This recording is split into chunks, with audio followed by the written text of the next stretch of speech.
Hello and welcome back to the channel HardReset.Info, and today I'll tell you how to sell AliExpress products on Shopify.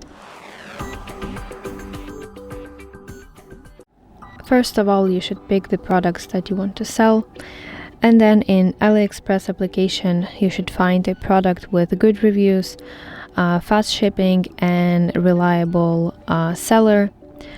Then go to Shopify, upload photos of the product that you will sell, write your description to that product, and set a price that is of course higher than what it costs on AliExpress so that you make a profit. And when someone orders from you, go back to AliExpress, place an order and ship directly to customer's address. It's very convenient because you don't need to hold any stock. It's all drop shipped.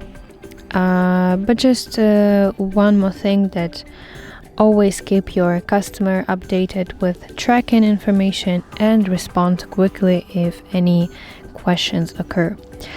So that's basically it. I hope this video helps you, and if so, please leave a thumbs up and please consider subscribing to our channel. See you soon. Bye bye.